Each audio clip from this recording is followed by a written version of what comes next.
Hi, I'm Rob, N1NUG, and today I've got another classic old ham radio to share with you guys. This one happens to be a Drake TR-72 FM 2-meter transceiver.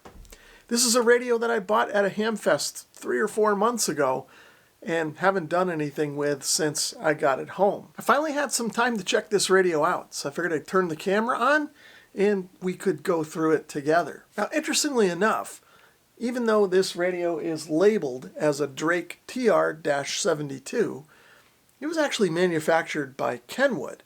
And Kenwood sold basically an identical copy of this radio that they marketed as the TR-7200. When I started doing some digging on the internet, I came across information about the Kenwood version, the TR-7200, not much but some, but I really didn't find a whole lot on the Drake version.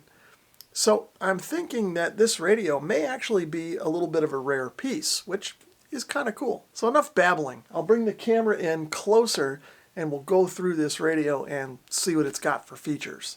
So first I'll show you guys everything that came with the radio, starting with all of the factory original manuals. These were kept in plastic bags and sealed from the elements, so they're still in great condition. In fact, there's even a bunch of extra information and notes left in here by a previous owner. In addition to the radio, I also received an original Drake microphone. This is the 1525 EM with the touchtone pad on the back. I also received an original Drake AC-10 linear power supply.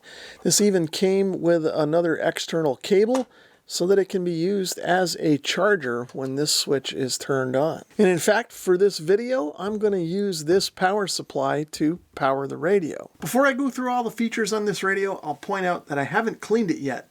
So you're going to see some dirt and grime, especially in the corners and crevices. Starting over here in the lower left corner, you can see we've got the power and volume control.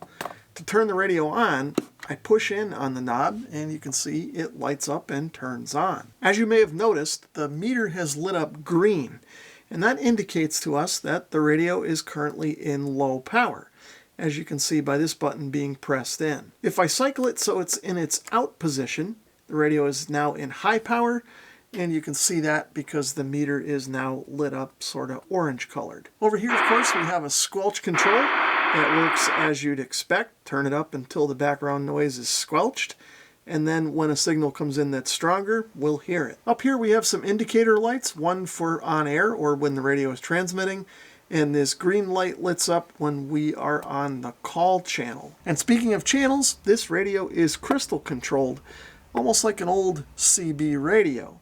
So there are crystals loaded in slots inside that correlate to the frequencies that the user wants to have in the radio. I can change the channel by turning the channel knob, as you can see here. Now, we've already sort of briefly looked at the signal meter, but one extra thing to note about this is that it is calibrated from 0 to 10, not in the traditional S units and then dBs over S9. Pushing this button in puts the radio into the call channel, and you can see that this light lights up to let us know that that's happened.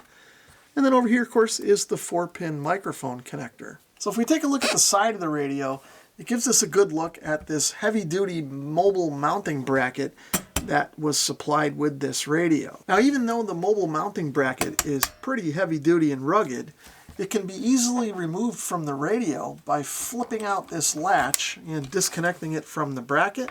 If I disengage the other side, which obviously you can't see, I can just slide this bracket right out of here. Or probably more accurately, I can leave the bracket mounted in my car and take the radio in and out of the car easily. Now, another thing to note is that the bracket is adjustable. When the latch is sort of halfway unlatched, I can slide this up wherever I want it. Once I get in the position where I want, I just close the latch to lock it in place. Now, underneath the radio, you've sort of already seen this wire bail that's used when it is mounted on a desk. Of course, also underneath the radio is the bottom firing speaker. But there's also a couple of rubber feet back here. I'm not sure if these are original or a previous owner glued these on for convenience. Looking at the back of the radio, over here, of course, is the nameplate that lets us know what model the radio is and gives us the serial number. Here's the SO239 jack for the antenna. Over here is the auxiliary port, And I think over here is where you can wire up a connection to something like, say, a CT-CSS tone generator. Over here, of course, is the power connector, and then over here is a connector for an external speaker. We might as well take a look at the back of the power supply while we're here. Up here is a 115 volt AC power jack. You could actually plug in something else here, although it's not polarized, but maybe you could plug a lamp or something like that into this if you wanted to. This here is the connection to the radio, and if I pull it out of here, you can see they used sort of a standard RCA plug, which was common for speakers back in the 70s. But I guess they figured they'd use it for power here as well. And then there is a second connector that can be used with that external power wire that was supplied with the radio, and presumably run off to a battery, so you could charge a battery with this power supply too. And then over here next to the power cord is a terminal marked minus, but I think this is actually intended to be a ground lug. Now, kind of another neat feature of this power supply is it's got this sort of empty space where you can coil up the cord and stuff it inside when it's not in use, so it's out of the way. Now that we've had a chance to look this radio over, let's check it out and see how it works, starting with the transmitter. Let's see how much power it's putting out. I've got a meter hooked up to this radio that is not the most accurate thing in the world, but should serve the purpose and give us at least a rough approximation of how much power we're putting out. So I've currently got the radio set up on high power. So I've got the meter set to forward power in the 20 watt scale. So we will be looking at the second scale from the bottom, the one over here that ends in 20. And then just for reference, I've got a 100 watt dummy load on the antenna port of the meter. Let's key it up and see what we get. Okay, so according to the meter, it looks like we're getting about 9 watts, 8.5 or so. Looks like it's actually dropping a little bit as I keep it keyed up, and it seems like it's settling around maybe 8 watts. If I key the radio up on low power, it looks like it starts off at about 3/4 of a watt and then continues to drop and then goes to 0. So it doesn't look like it's putting any power out now. Let's try that again. If I key it up, it goes down and drops to 0 on low power. So something's a little screwy with this radio. Let's try it again on high power and see if we get the same result.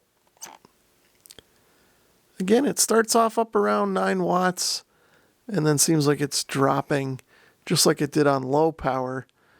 I'll keep it keyed up for a little while and see what happens here. I've had the radio keyed for, I don't know, maybe about 90 seconds now, and it seems like it's stabilized right at about 8 watts.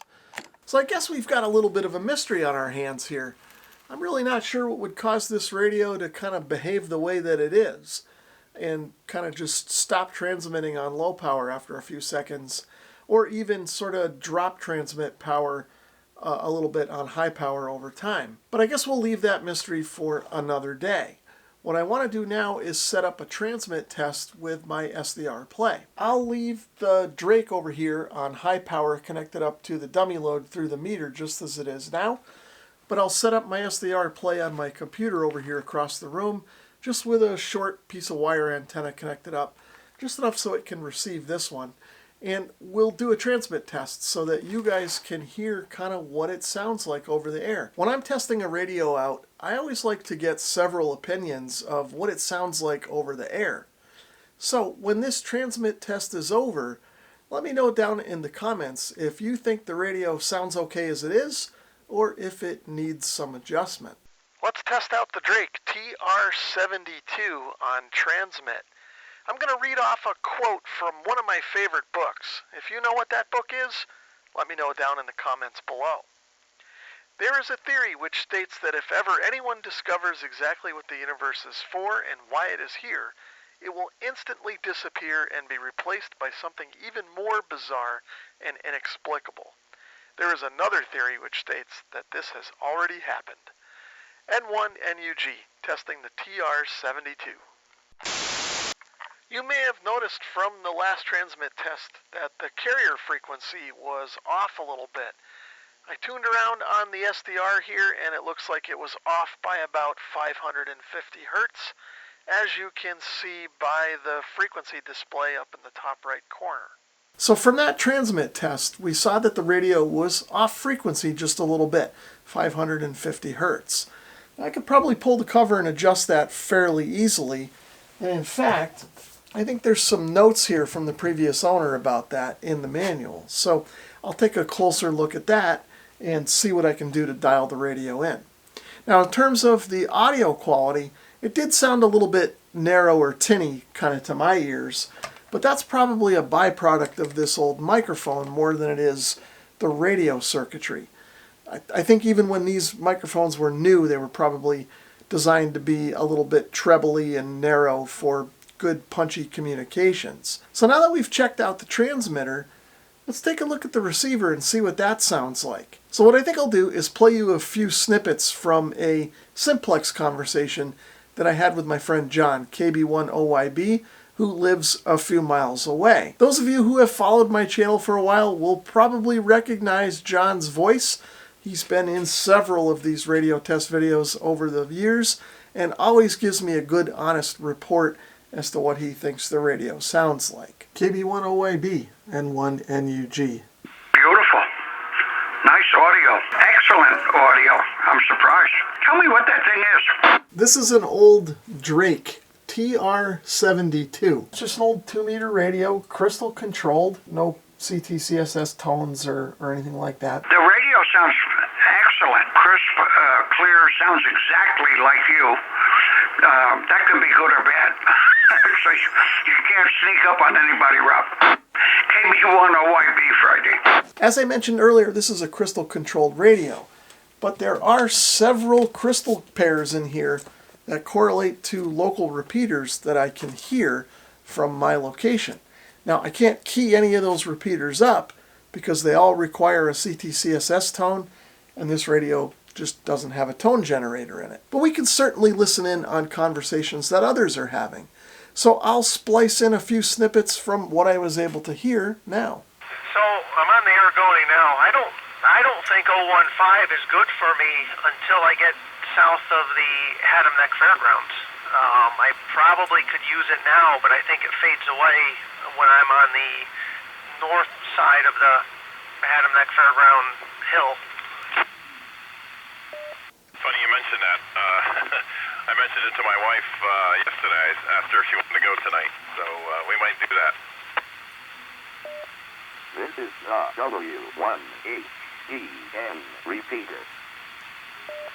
All right, Mark, not much. It's snowing here, so I'm going to end with my traditional winter greetings. Stay warm, stay safe, stay dry. N1SPX. Back to next. KA6CBG. Thank you for joining us. Any comments for the next? Welcome to the N1NW repeater. Good evening, Mark. Good to hear you. Hope you're well. I'm glad to hear you getting on the air, Brandon. I actually heard you come up on the repeater. It was kind of late last night, and I was busy doing something in my studio. What do you guys think of this old Drake TR-72? Is this a radio that you'd like to have in your shack, or do you prefer more modern gear? Let me know down below. And if you enjoyed the video, please give it a thumbs up. 7-3, and thanks for watching.